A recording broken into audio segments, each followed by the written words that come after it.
Good evening, gearheads, and welcome to your Sunday night with Speed City, where we mostly talk Formula One. On Sunday night, we spread our wings a bit and get more in-depth and go outside the wider world of motorsport. Coming to you from the Odyssey Studios in the hills of West Austin, overlooking the downtown Austin skyline, where you can almost see the Circuit of the Americas a few miles from here. I'm John Massengale. Across from me is one of the most recognizable voices of two- and four-wheel motorsports, Jonathan Green.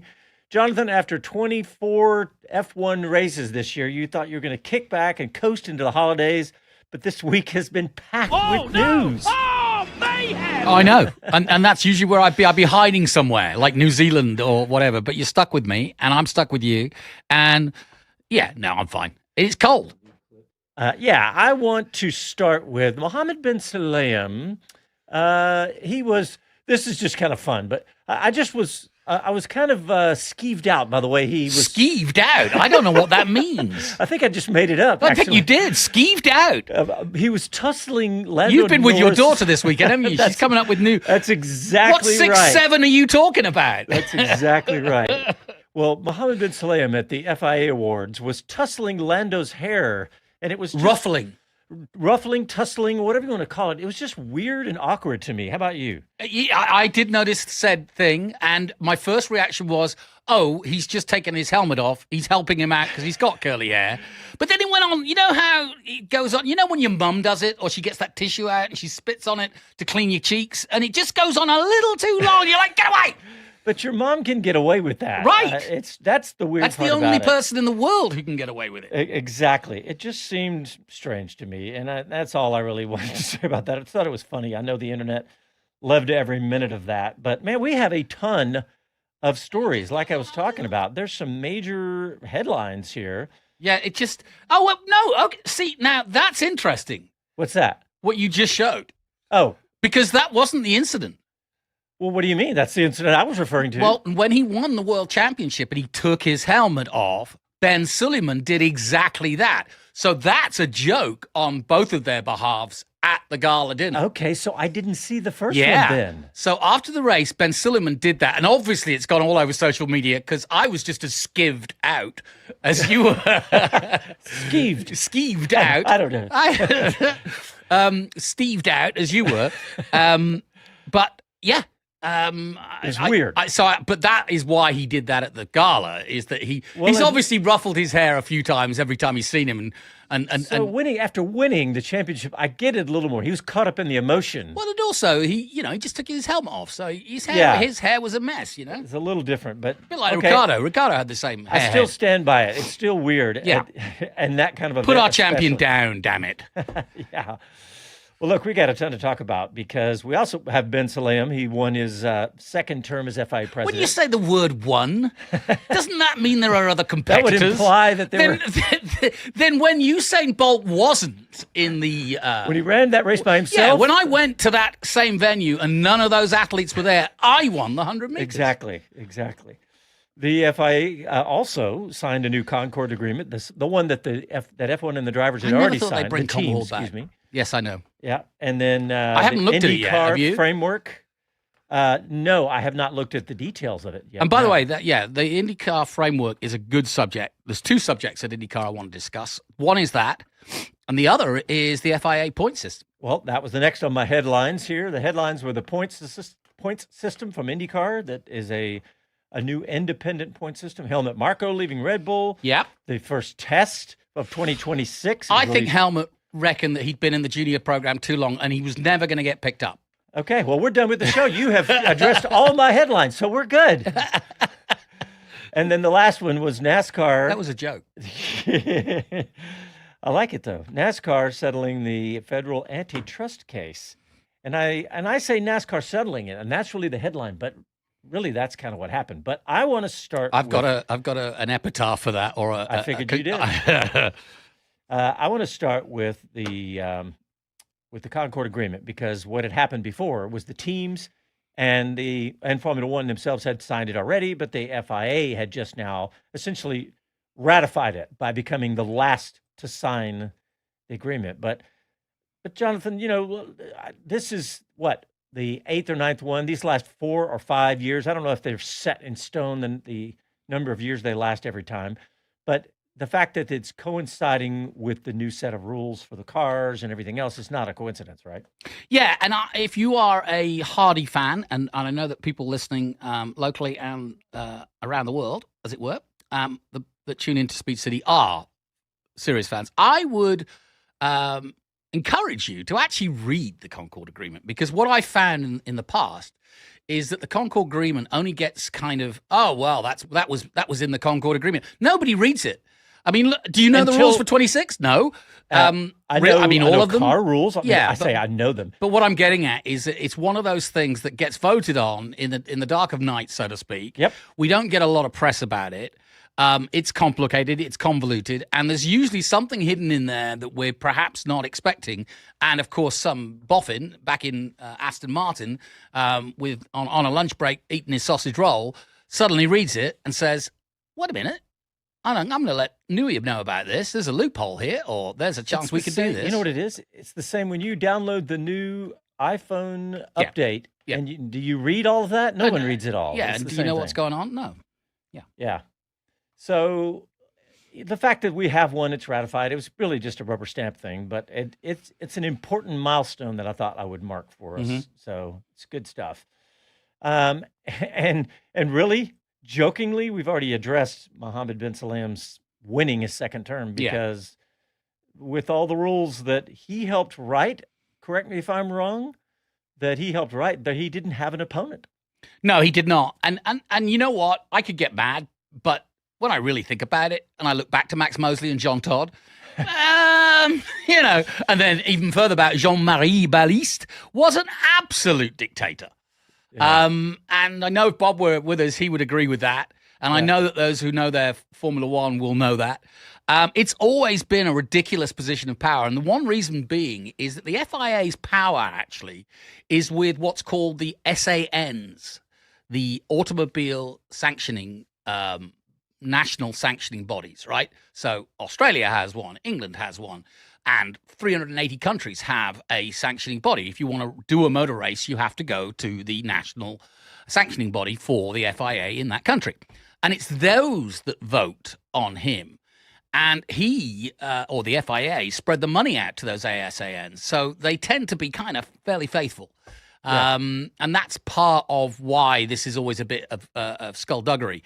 The truth is, and you put it here in the document, the FIA signing the final piece of the puzzle. The Concorde Agreement ensures that the key stakeholders in the sport of Formula One and the commercial rights holder and the FIA, the governing body, and the F1 teams are all fully aligned.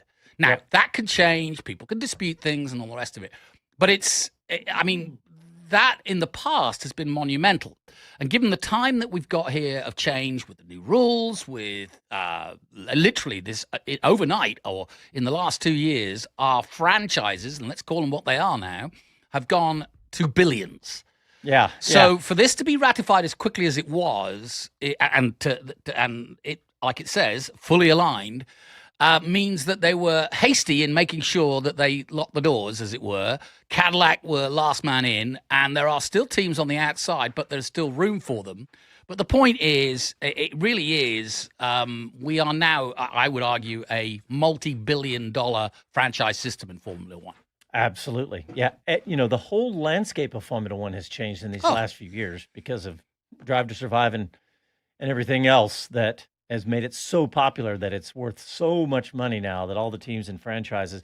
And isn't it interesting to see, and we'll talk about it, how the comparisons to what's gone on in Formula One and NASCAR with franchises. Yeah. We'll talk about that here in a minute. But do you remember, so when Mohammed bin Salam took over in 2021 after Jean Todt, he, about a year in, he said, I'm going to step back from being quite so involved with Formula One. But he hasn't really done that. What? Because basically he's been like Red Adair. He's been putting out fires.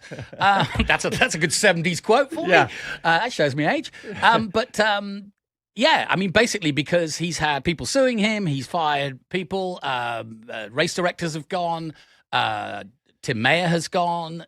Some very hefty members of the FIA have left either disgruntled or fed up with him and have put him to task. Tim Mayer being the obvious one, an American whose father was part of the forming of McLaren Formula One team, has been a long time, multiple years steward of motorsport, and wanted to run against him, but wasn't able to pull it off. So, like I said, skullduggery continues. So one of my questions was, and you've basically answered it, but I want to ask you to the extreme. Was Mohammed bin Salem, were the previous FIA presidents just as controversial, Yes. or is he more so? I think he's more so because he's bucked the trend. Jean Todt was a typical Frenchman, as it were. It was all kind of, he's Ferrari, he's going to give Ferrari extra this. And Jean-Marie Baliste was French, and therefore, just as if you like, French in his own way, and protected the French Grand Prix and Prost team when it was going under. There's stuff like that. But what Ben Suleiman has done, which has not been favourable, has the fact that he's kind of alienated everybody and made comments and decisions. Equal opportunity. Well, he made a semi-racist comment about Lewis Hamilton, about this wasn't rap music we were creating here in F1, and I'm not going down that line, and I'm not. The producer's dangling his finger over the button, but no, I'm not going to go down that line. But my point is, why would you come as a Middle East man at a 7-time the face of our sport, especially at the time, and make a comment that, while it would seem innocent, is kind of dated for this day and age, especially in social media, and that it was stuff like that, which really doesn't mean anything. I know he's a 40, 50-plus year old man, and I know what he meant when he said that, but it doesn't bode well. Yep, that's exactly the way I described the Helmut Marko comments, and why it was pretty much time for him to go, because he was, what did I say? Essentially, I was on Wheel to Wheel the other day, that he was from another era, and that's okay. Yeah. That's kind of the way I said it. It's like, we all know that happens there over time, all the time. So, and you could look at the Horner thing and say that was mishandled by Horner, by the team, and by the media and the public. And I say the media, but the bottom line is, whoever was out for Horner's head sent 200 emails to the likes of Medland and Cooper and all the top journalists in Formula One.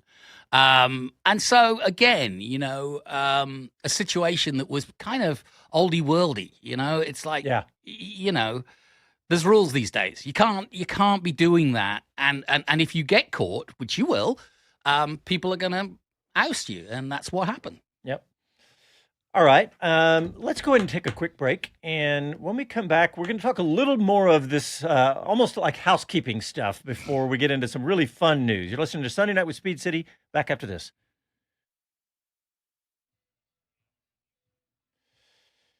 All right, there's Kevin Kelly.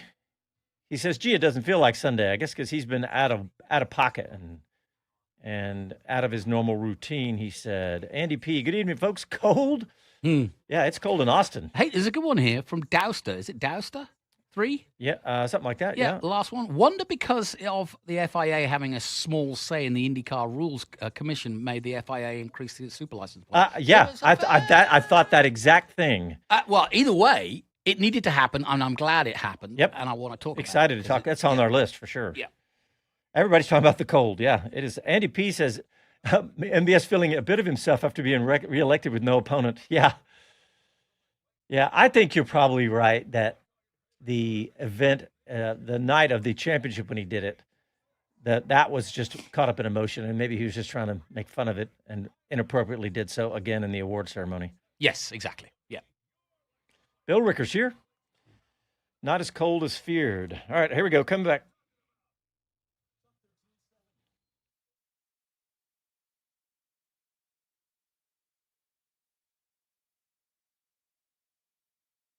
Hi, this is Max Verstappen, and you're listening to Speed City. Welcome back to the fastest hour in radio. Speed City. All right, we said we were going to talk about the IndyCar Super License points allocation change, and the only thing I tweeted 2 words with this story, linking to Chris Medland's story. I said, about time. Yeah. Because, No. I mean, we've been hearing this for years now that IndyCar's points were not represented well enough in the FIA Super License ladder. If I was to describe the FIA as myopic, would our audience, and you know exactly what I mean, i.e. they wear kind of horse blinkers when it comes to, they think it's a Eurocentric thing, which it's based in Paris, I get, and most of the ASNs and most of the industry of Formula One particularly, and motorsport in general, derives historically from Europe. And the pond, the Atlantic that we know it as, has always kind of done its own thing, USAC, SCCA, and so on, and had its own rules and so on. So it is a different world over here, and that's fine. But we now have 3 FIA championships here in the States, which we didn't before. That's a good point. F1, FR, and F4. Yep, and all course, official FIA championships. All That's official, right. and all super license scoring points championships too. So it seems odd that Indy was kind of out to kilter with that. And really, you could argue that. So you finish your point. Well, I was just going to say that the whole idea behind this is that they're giving IndyCar more weight in the system, right? In fact, the headlines are that the points go from before and after. We're talking about now in IndyCar, they didn't change for first and second place. In other words, if you finish first in the championship, you got 40 points, which would give you enough points for a super immediately. license. You've got a super license. That's it. Immediately. You win the IndyCar championship, you can go racing in Formula One. But if so you Palou can literally sign up. He could go and race for an F1 team, nothing, no extra work required. But it used to be that Formula 2. Well, let's talk IndyCar first. So first and second didn't change. Third went from 20 points to 25. Fourth went from 10 to 20. So that's a big deal. Huge. That's a doubling of it. If you are Pato Award, for example. And then fifth, 5 to 15, almost doubling it. Sixth went from 6 to 10. Seventh, 4 to 8, and so on, all the way down to 10th, where it was still 1 point. In many ways, it kind of builds parity. The top FRECA point scoring championship. The Formula Regional Oceania Championship. That's the one. That's the top FRECA. As you know, there's many national FRECA championships. Right. And there's an FR championship here in the States. They don't score the Oceania one scores the most, which is 18 points. Oh, that's interesting. Yeah, which is not, which is more in line with this, for winning, that is. And it's a junior series. But the point is, it's done in 4 weeks. And you've got 3 years to gain those points, right? Now, as you know, it's been a close thing to my heart, the Oceania Championship. Sure. And, of course, I was there last year when Lindblad, or this year, actually, when Lindblad came down specifically to win the championship for Red Bull and get enough points to have a super license, which he duly did. And who had him do that? Helmut Marko approached him after Abu Dhabi and said, I want you to go to New Zealand and I want you to win with Red Bull colours, and I want you to accrue enough points to be eligible, because I've got, and this is right, if you remember, this was right in the middle of this Perez debacle. Lawson and everything. Yeah. So that was his insurance policy. And Lindblad came down and, in no uncertain terms, was not fun to be with, because he was focused like a racehorse on getting those 18 points. He did it, and he's now Verstappen's teammate. It's an amazing story. Yep. And it's funny because that New Zealand championship has always been. There's always been big drivers coming through. We've talked about it. But the fact that they've given it such gravitas by giving it those that level of points, it shows that it's not just bluster, that this is the place to go in the offseason. Oh, no question. They get somewhere in the region of over 3,000 kilometers of practice and race time, which you can't get anywhere in the world. Now, you can. You can go to the Middle East, and there's a championship there. There are winter series in India, etc. But this is the most high profile. It gets the best television. The tracks I was going to say, the tracks, tricky. Yep. Tricky. And it does use the Tata chassis, which has become kind of synonymous with the whole series, or the whole level of FR. And as you say, it's managed to attract future superstars. Lando Norris came out of F4 and literally landed in New Zealand and returned as, oh my word, we need to keep an eye on this guy. And there's been many. Lawson, Sonoda, all came through the ranks. Marcus Armstrong, IndyCar driver. Louis Foster, IndyCar driver. An Indy Next champion. All came through. Nikita Johnson is the most notable from last year. He was third in the championship, and he looks now to be one of the favourites at just 16 in Indy Next this year. So, you can certainly make a name for yourself. I'm excited that Austin's own, the first we've had, well, it's not because Ryan Sheehan went, but he wasn't as a champion. Our first F4 champion, 17-year-old Cooper Shipman, is heading down to New Zealand. And while this is his first proper FR championship, he has driven the car, got a podium in the final round after wrapping up the championship. In his first drive. Yeah, in his first drive. Yeah. Very impressive. In an F3 car. In an F3 car. And what's interesting is that the current champion of F4 in Britain will be racing against him. So it's he can forget all. I mean, you've got the Rovanpera, the rally world champion. You've got Freddie Slater, who's the big I am, just missed out on Macau, crashed out. And there's Red Bull Juniors as well. Another one like Lindblad's going in Fionn McLaughlin. But what Cooper can concentrate on is how good I am. How good am I against other nations' F4 champions? You were about to say, oh, that doesn't matter anymore. And in one way, I know exactly what you mean. But it's exactly the path. I mean, isn't this what this is all set up for? We want this path because Cooper has gone the ladder exactly as you describe it. Maybe, and he started young too, didn't he? Oh, yeah. I mean, he's still only 17 now. He won 9 races in a row to beat Kirkwood's record, which I never thought anybody would come close to it. But going back full circle to your Indy revised points allocation, what it means, and I think this is the real critical point here, is that suddenly someone like Cooper does not have to pack his bags and head over to Europe, kind of like Colton Herta is doing, right? And be seen and go through Formula 3 or GP3 and then European Open and then FIA F3, because he can get snapped up, do Indy Next, be noticed in Indy Next, and get a straight line through to an IndyCar team. He's already got Ganassi's colours on his. They have a partnership with Kiwi. So he's already kind of being touted that way. Not that the Ganassi are paying him or have given him a scholarship or anything. It's just good that he'll be wearing those colours down in New Zealand, and everybody knows what Ganassi's done. My point is, he at 18, 19 could get onto the Indy ladder and make himself 30 points. And if he does, the point is suddenly the unobtainium that is 40 super license points, which Colton Herta and to a certain extent Pato O'Ward and Pelot have all fall foul to, is that they have the talent, but they've just not had the points. And now it's easier. Now it's easier. And when you look at Malukas and you look at the young guys like Kirkwood that are in Indy now, Foster, Marcus Armstrong. Marcus Armstrong's a classic example. Marcus Armstrong was in the Ferrari Junior category, right? Yeah. All the way through to Formula 2, did well, Prima, Formula 2, on his way. But where's he going to drive in Ferrari? There's nowhere, right? So he comes back to Indy.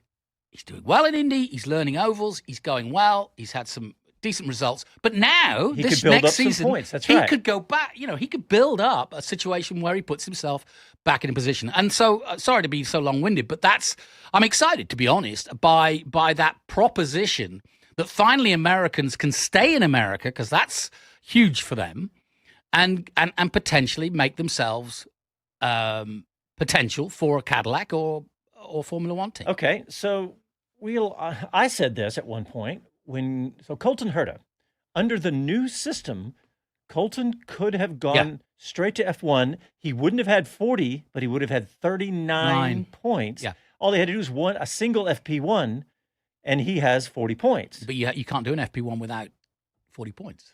No, he could do a... He could do TPR. He could do TP. He can do miles. Yes. Yeah, but I was thinking you could do...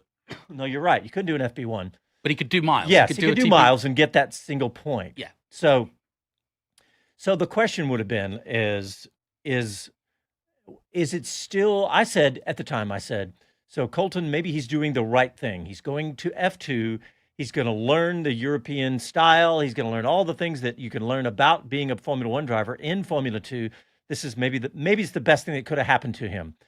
So had the new points been in place a year earlier, he wouldn't have had to do that. So I tell you what, it's a delicate tightrope, this, because not easy, is it? Well, if Formula One have found the secret sauce, whatever it is, here in the States, and the figures don't lie, ESPN are trouncing, Indy.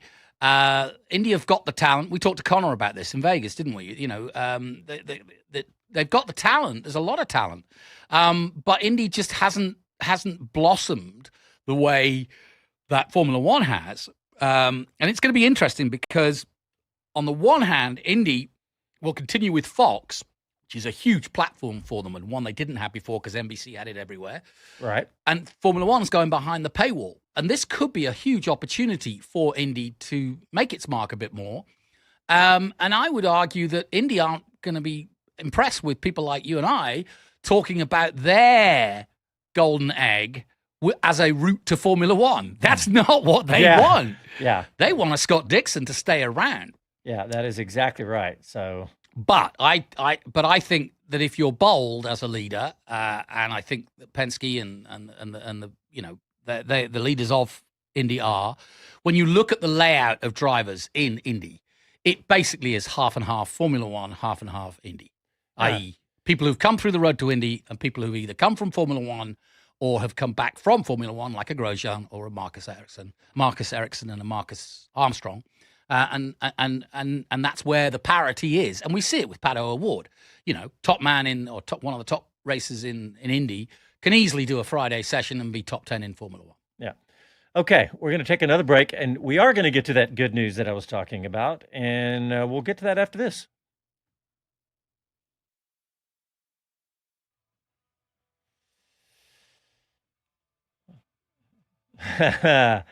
Andy P says, when is the FIA awards not awkward, though? That's true.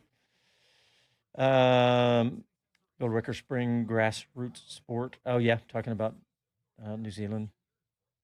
Reed supporting grassroots. Yep. Oh, good point, Andy. A new car would help IndyCar a lot. Oh, yeah, that's its biggest drawback, I think. And they should go not to Formula E, but they should go with something really lightweight. No, I'm not electric. No, but not space age look. I think it should be. Oh, right. I think it should almost off its cap to the Formula One and F2 designs a bit more, and be more lightweight, more nimble. But yeah, they could all be more lightweight and smaller. Well. And I do think this commission, we haven't really talked about it too much, but this new commission of stewarding for Indy, it's high time. They were going to get, they've managed to cover up there. Yep.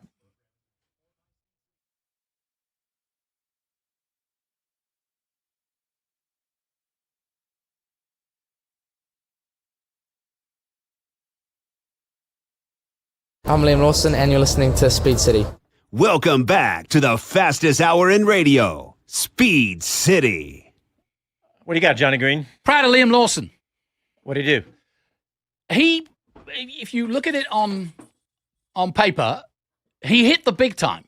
He became a rock star, got the Red Bull drive, and had it for they let him sing 2 songs, and then booed him off stage and demoted him down to RB. Which wasn't fun. And they promoted his mate Yuki, who's also gone that way now. But to be honest, in that cauldron of Red Bull and Formula One, he's kept his head and he's performed well, especially when you need to, which is the last 5 races of the season. Yeah, I don't think he turned it into, oh my gosh, this is a no-brainer, 100%. But he did a really good job, especially considering what they did to him. Yeah. Because you could have devastated somebody's confidence, but he had a pretty high bar on the confidence level. So he was in a good spot there. While we were off air, we were talking about the YouTube fans, and they were saying new car in Indy would make a big difference. Couldn't agree more. It's too old. It's too heavy. And there is one coming, as one of our dear patrons says, in 2028. Yeah. I'd like it to be sooner, but Well, takes time. let's talk. Speaking of IndyCar, let's talk about it. It's on our list. Is the IndyCar announces a framework of independent officiating. Now let's go back.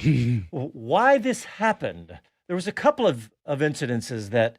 Well, first of all, let's set the stage because IndyCar is owned by Roger Penske and Company, and who also happens to field a team. Yeah, which is a bit unusual. Well, not just a team. Well, yeah, yeah. So the big story was, of course, the biggest scandal was the push-to-pass scandal when Joseph Newgarden and I'm drawing a blank, Will Power. You're correct. Both had the ability to use push-to-pass after a testing session. It got accidentally left on. That part I didn't necessarily as much have a problem with, but the fact that Joseph Newgarden used it during a race and Long Beach, yeah. Excuse me, yeah. And then said, I don't remember which race, so if you say Long Beach, but then he said, "Oh, I just kind of forgot that was against the rules." Yeah, he did a press officer's best bet at trying to. In my mind, I called him out, and I still don't believe him. Yeah, no, I don't believe him. But I tell you what I said, and I have now been justified for. I immediately said Tim Cindric. In other words, it's not the driver's fault.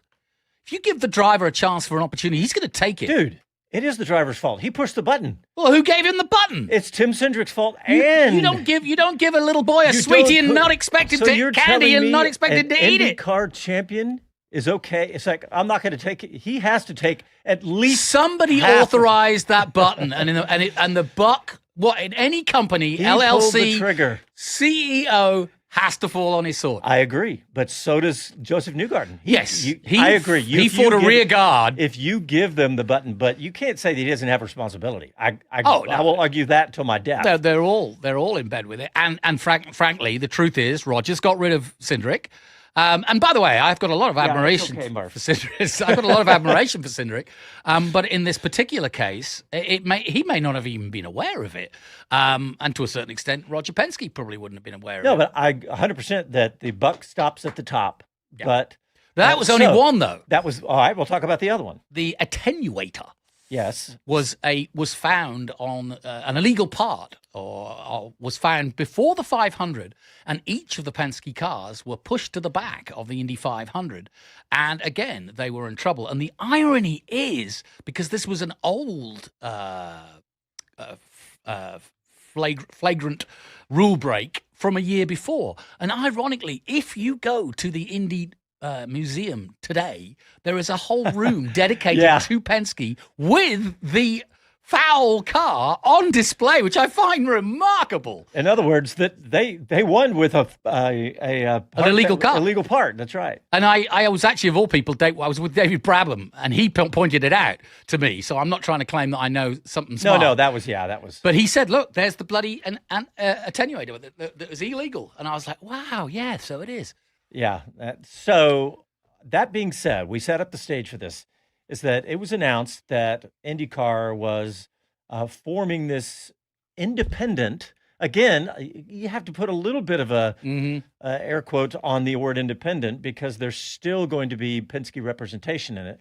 But it is, I'm okay with this now. I feel fine that this is going to be okay. Well, and I would say this, they've done it just in time, because it only needs round one, Long Beach, a Penske car to hit a Ganassi car, or to wipe one out, or to have something that causes a situation where people go, hang on a minute, you cheated.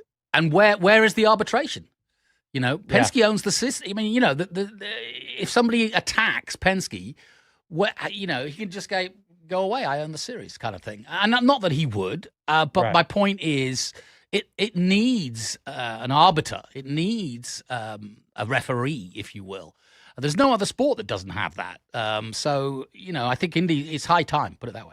Yeah, it was smart. And what do you think about the members that they appointed, right? They appointed Ray Evernham, and a long-time name that if you've been following motorsports, you know him. He's been he serves as the crew chief for Jeff Gordon's championship. He also pioneered Dodge's return to NASCAR, and IROC.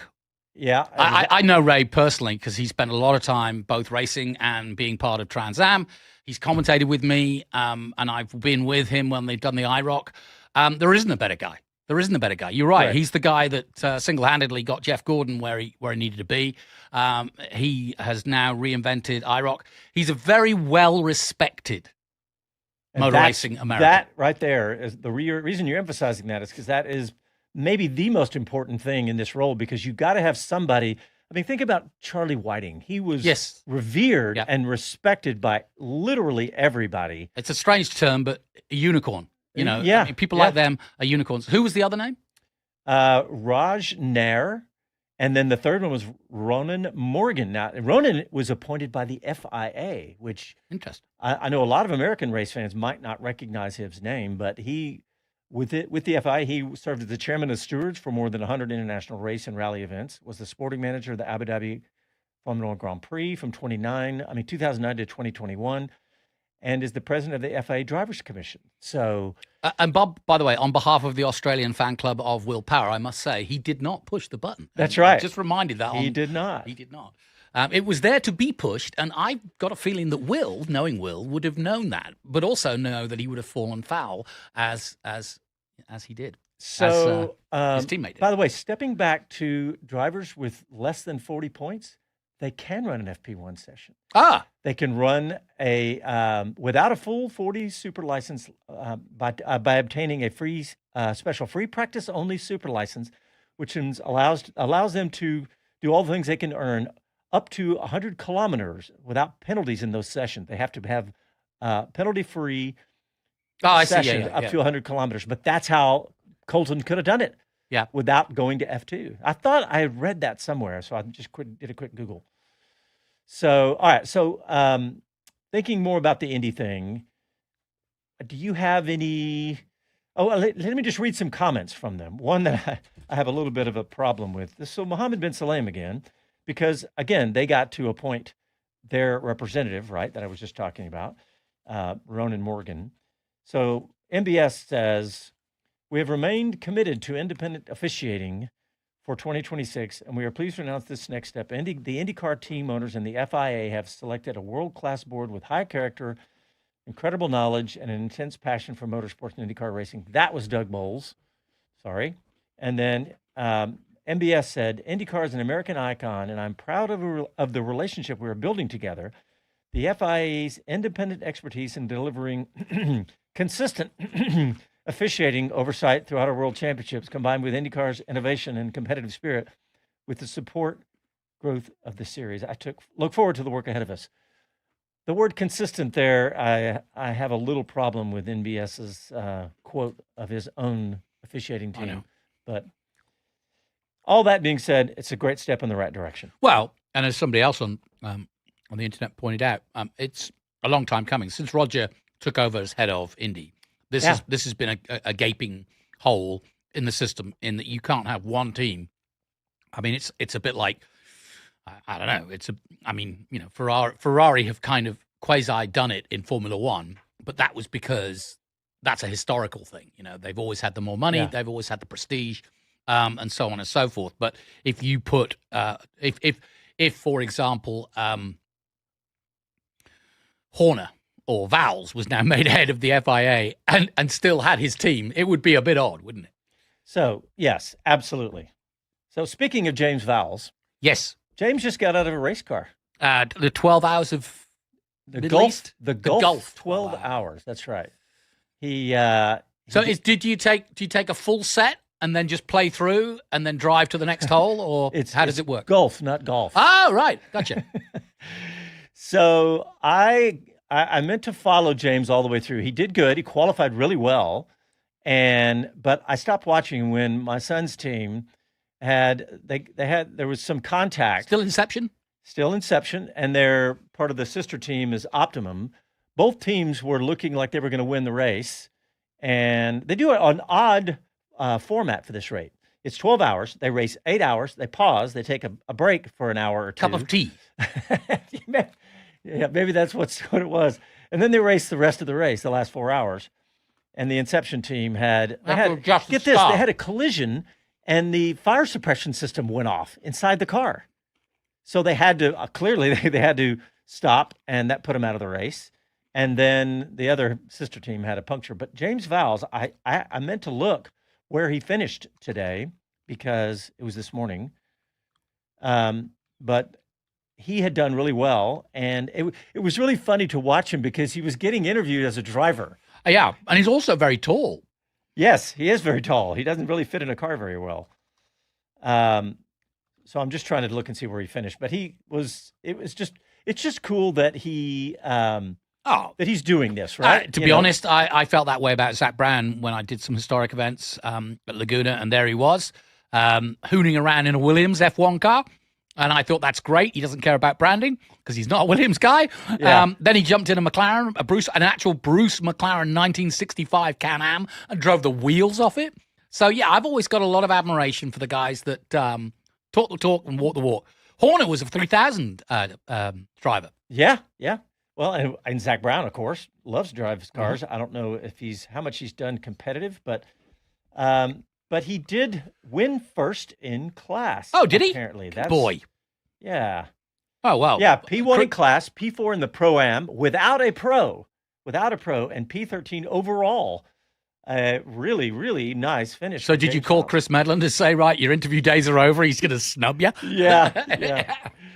He's going to start acting like a driver. Yeah, he is. He's going to be like, no, I haven't got time for you. Yeah. All right, so that was some of the good news. And I have one more really fun good news story coming up right after this break. You're listening to your Sunday Night with Speed City.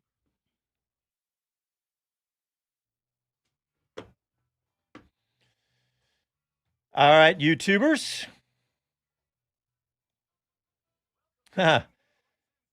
Douster, D.A. Oster, Willpower didn't press the button. Is he new? Yeah, I haven't seen his name a lot lately. He's well informed. Yes, he is. He's welcome in the club. Well, that's what we require them so they can keep us on our toes. Yeah. I'm surprised nobody got the FP1 session thing before I was able to Google. I figured Andy'd be all over it. He probably knew. He was probably just cutting you some slack, Greeny. Yeah, they're good on us. They don't give us. They shout like button more than hate buttons. Man, I saw that temperature and I said I got to take the turbo car tonight. That's why I brought the turbo tonight, because I was like, because my turbo is old and it doesn't have a modern intercooler, and when this weather drops, it adds and I'm not joking, I bet it adds close to 100 horsepower to my car when it gets below just the move from my shower to warm clothes, I add about 15 horsepower to me. All right, coming back.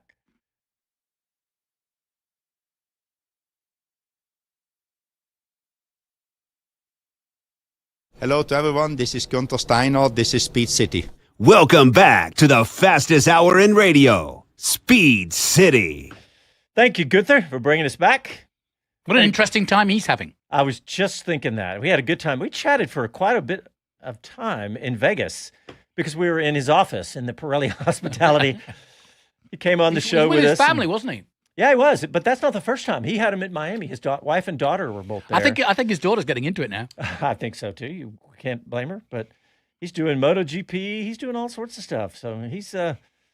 I think I said this before, but Gunther feels more like an entrepreneur than he does a team principal. He's good at the parts that he's really good at are that part. Yeah, I actually think when you look at his history, we kind of think he arrived at Drive to Survive, and that was the first time he'd ever been in motorsport. And of course, he was with Horner at the start of Red Bull. Yeah. And before that, Jaguar. And then before that, he ran a World Rally team. I mean, these aren't simple jobs. All right, we saved one of our best parts of the show for last, but Murphy? Murphy, somebody on YouTube was just checking his name, the dog's name, in case you're hearing or seeing on YouTube. And if anybody wants to know what that's me and Murphy, are eating, it's peanut butter, whole grain, from Natural Valley. Wouldn't be a show without Johnny Green having a snack. Well, I'm hoping one day some sponsor will feel sorry for me. That's a good idea. Have you got any Stop eating that crap. So the other good news is the ESPN goes out with a bang. Yeah, no question. Because during their tenure as the Formula One official broadcaster for the United States, and I'm not sure who else, but I'm not sure was it Canada too or not, but anyway, their tenure 135% rise in viewership, and this year was kind of the one that I spotted and was like, wow, this is amazing, because this year they had 21 of 24 races had year-on-year increases. Only Miami, Singapore, and Brazil did not register an increase, and that's because I don't remember the number, but last year Miami was huge. Like they beat NASCAR head to head. I think last year NASCAR was 2.1, and this year was only like 1.5, which is great. Which is what they averaged this year, was 1.5 million viewers, and with an average peak of 1.8. So, that was what Abu Dhabi was. Average 1.5, peak at 1.8. That's a big peak, by the way. Well, I mean, you've got to put circumstances on. When there's three guys going for the world championship, it always creates, more audience. So someone said to me, they were new to the sport, and they said, I don't ever hear about NASCAR. They said, I hear about Formula One everywhere. And we all know how the algorithm works, right? You start liking something and it feeds it up to you. Sure. But think about how Formula One has done it. NASCAR comes on after lunch on the big networks for over the years, and still been a good support. And Formula One comes on at the average race time starts at 8 a.m. Eastern, 7 a.m. Central, and 5 a.m. on the West Coast. We're still paying Casey's therapy for it. That's right. That's for those overnight races. So yes, Casey, and you're handicapped right from the start, starting in the middle light like that. And the truth is, it's a hard sell if you're new to it, because it is a complicated Absolutely. sport. And we've been, I think, quite blessed that we've got the fans that we've got who are intrigued and want to learn like we do. And I also think I like our attitude, which is, no, we don't know all the rules. We didn't know whether you could do a Friday drive or not. I wouldn't protect, I've been heavily involved in Formula One for 30 years, and, you don't know. Nobody can be an expert. It's like NFL. You don't know all the rules of NFL. No way. So do you know the first year? Yes, tonight, 7:20, we're up again. I used to be a Cowboy fan. I know. I still watch. I watch if they win. I watch the highlights if they win. Oh, did you? Oh, gosh. Hey, when get thee gone, Satan, for I see. When they kicked Tom Landry out and brought in Jerry Jones, they hit the reset button for me, as far as I'm concerned. So, speaking of aging yourself, dude, the first? All right, well, you're missing the the Pickens era, and he is doing just that. Pickens. I'm going back to Formula One. He's picking them off one by one. An American race was aired on American television. What year? Say that again. The first race aired in America in what year? 1971. Nope. 1962. Watkins Glen. It doesn't say which race, but that's a good guess. And, ESPN held the rights from 84 to 97, and again from 2018 on. And I worked for ESPN in 96 and 97. That's right. You almost got kicked out of the paddock as one of your favorite stories. No, I was. For running? You did? I was. I was in a fire suit because we had to wear fire suits then because they refueled. Was it the proper size? No, it was the wrong size. I know the other part of that story. But we were in Argentina, and I was the pit reporter, and out of the corner of my eye, I suddenly saw Stewart Grand Prix taking a pit stop it was Barrichello, taking a pit stop. And I was like, what's he doing so early in the race? So I was like... You ran? I ran down there to report on it, only to have the head of the media walk past me and rip my pass off and go, no running in the pit lane, get out. I was like, I said, where am I going to go? That was Bertie. Yeah, what am I going to do? I can't get through the turnstiles. Do I have to walk back to my hotel? Yeah, literally. So here's the line I wanted to read. ESPN was granted the rights that were previously held by NBC the year after Liberty's takeover. And 2025 viewing figures mark a 142% increase over the final year of the NBC deal, yeah. I mean, that is the amazing. NBC had the problem NBC had was, if you remember, they had their own sports channel, the NBC Sports Network. Yeah. Then they put it on USA, and then there were times when CNBC would run a session or whatever, and it just got too convoluted. The program was good, Lee Diffie at the helm, good team of people, but it just, it kind of meandered too much. Yeah. And got caught up in the fact that NBC were making major changes to their sports coverage. I'll never forget that day because I saw Lee Diffie. I was in the media center, and he walked into a meeting with the NBC guys. You know, they all had their T-shirts on. And he walks into a meeting, and I thought, huh. And so I went to get my lunch at some point shortly after. He just got the job. And he literally came out of there, walked in, and had got his lunch. And he was kind of wandering with his tray, kind of looking kind of dazed. And he saw me sitting at a table by myself, and he sat down. And he goes, "You mind if I sit?" And I said, "No."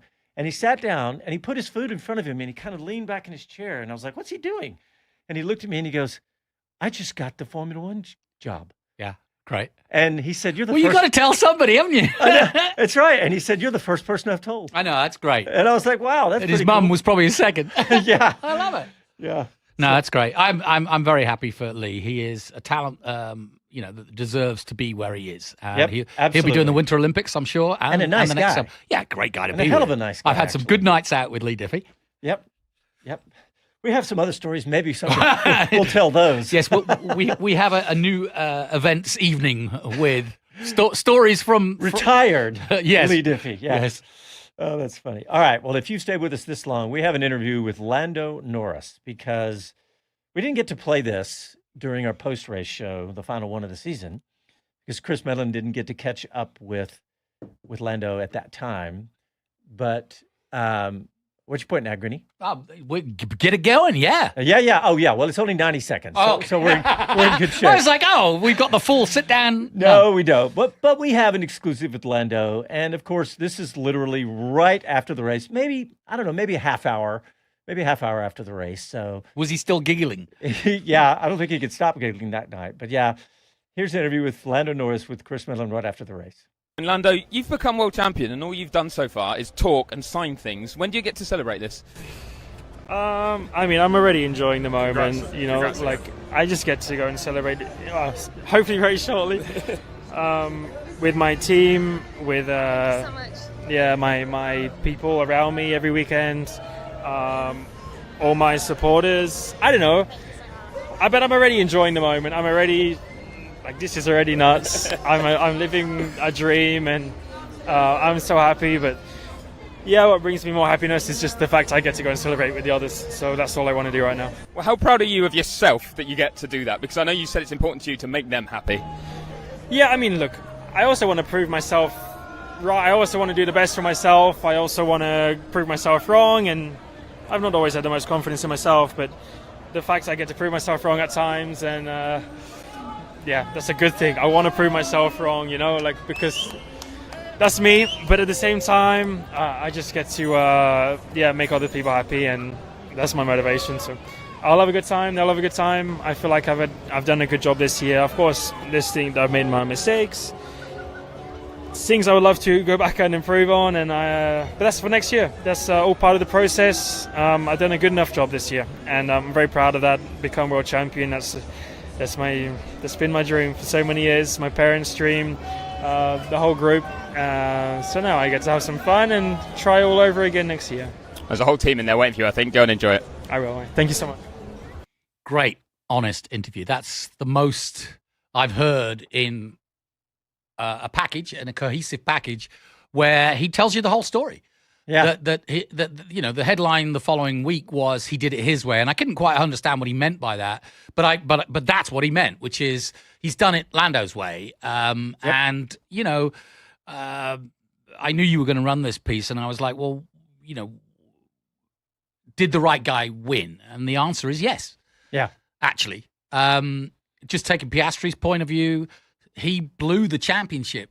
Now, I would argue, like Martin Brundle does, that Monza, when they swapped the places, was where it all started turning horribly wrong for Piastri. And he was denied that day. And then he went to Baku, and I think his head had gone. He had 3 crashes and a false start. And we know the rest is history. Didn't make the podium for a long time.